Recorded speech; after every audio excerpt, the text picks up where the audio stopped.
just like them.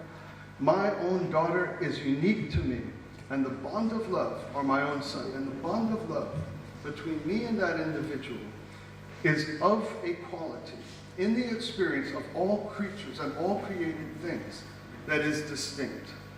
These two arenas, not only life, but love and lineage, require the profound and infinite wisdom of ahimsa to be fully understood and integrated.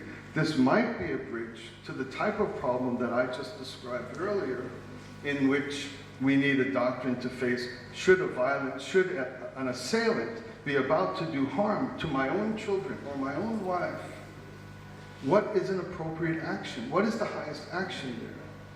That is, my wife is in the realm of love, my children are in the realm of lineage, and yet I need to know the purest, finest design and spiritual wisdom in these arenas as well, not only in the arena where I share with all sentient beings, the arena of life.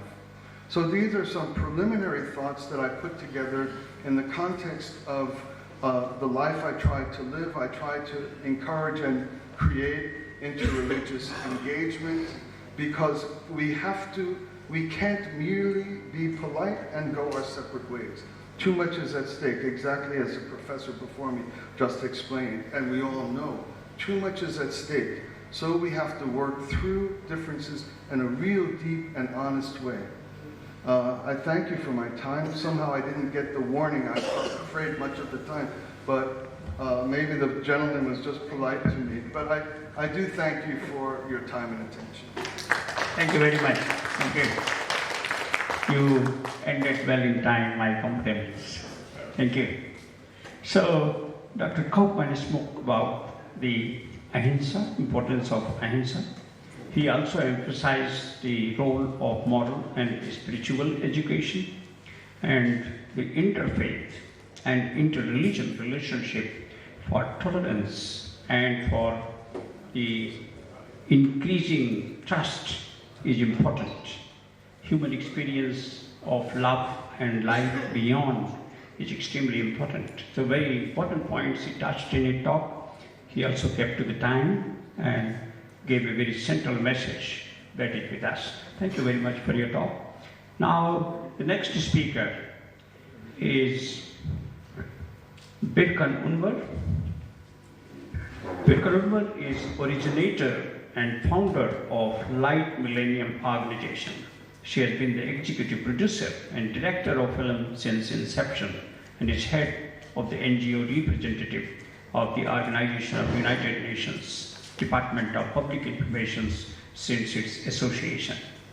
Also, she is the originator of the website, which is the ISIKBinYili.org, Turkish version of the Life Millennium, with an original content, which has become an important and independent association according to Turkish law, based in Istanbul, Turkey. As a sister organization with the Light Millennium, she developed, conducted, designed, produced, and promoted over 57 e-magazines under the elm in English and Turkish. Originated, developed, produced, and co-produced nearly 70 various cultural and educational events in collaborations with various non-governmental organizations and major universities such as Columbia, New York, Carnegie, Paris, Yale, Princeton. She collaborated with the Turkish Consulate General of New York, Turkish Culture and Tourism Office, as well as Sweden Consulate General of New York. Participated and led 7 special event workshops and exhibitions.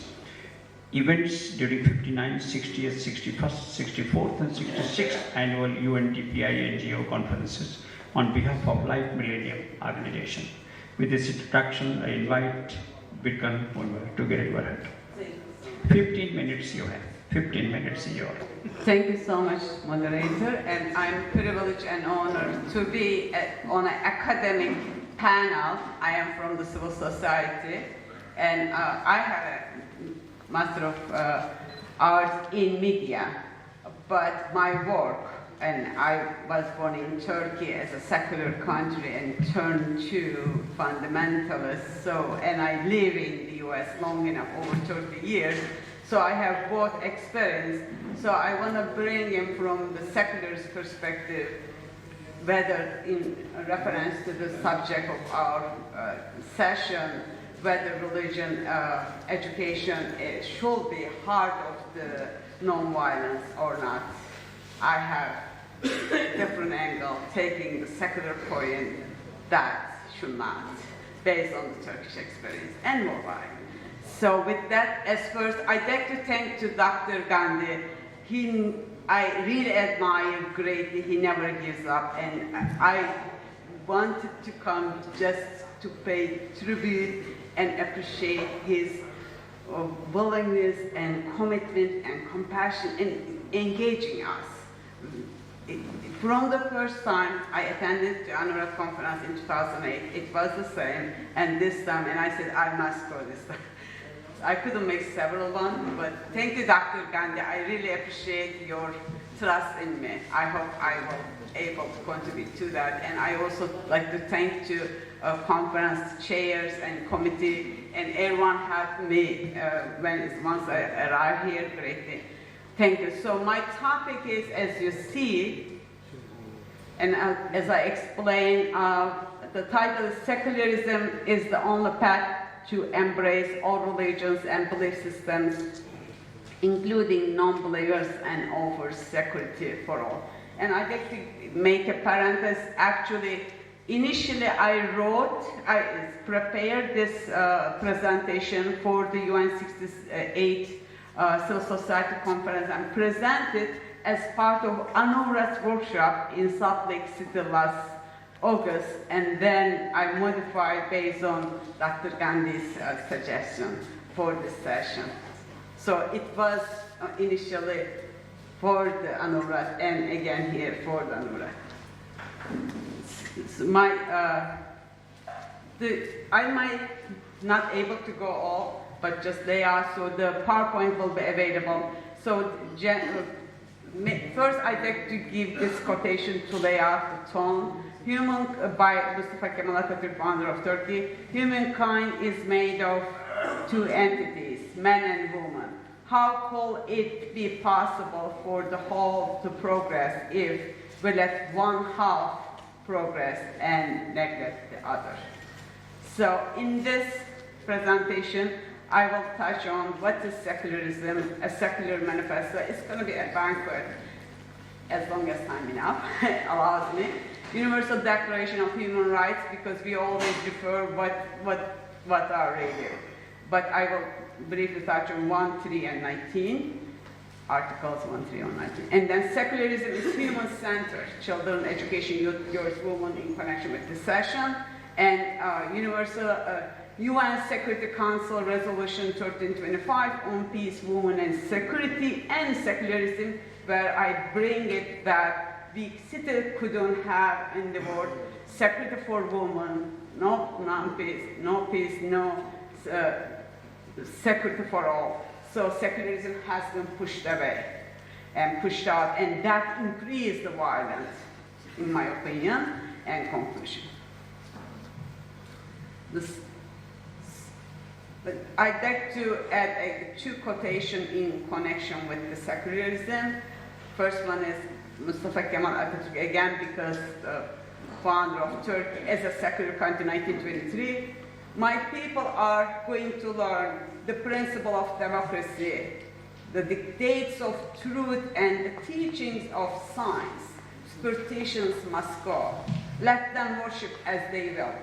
Every man can follow his own conscience, provided it does not interfere with sane reason or beat him up against the liberty of his fellow man. And then Mahatma Gandhi. So I kind of interwove both Gandhi and Atatürk in this presentation. If I were a dictator, religion and state will be separated. I swear by my religion, I will die for it, but it is my personal affair. The state has nothing to do with it.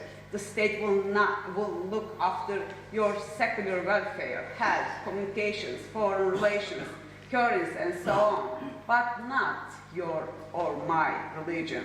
That is everybody's personal concern. Mahatma Gandhi. resources are underneath. So I'd like to put all this within the United Nations Sustainable Development Goals context to be achieved 2030.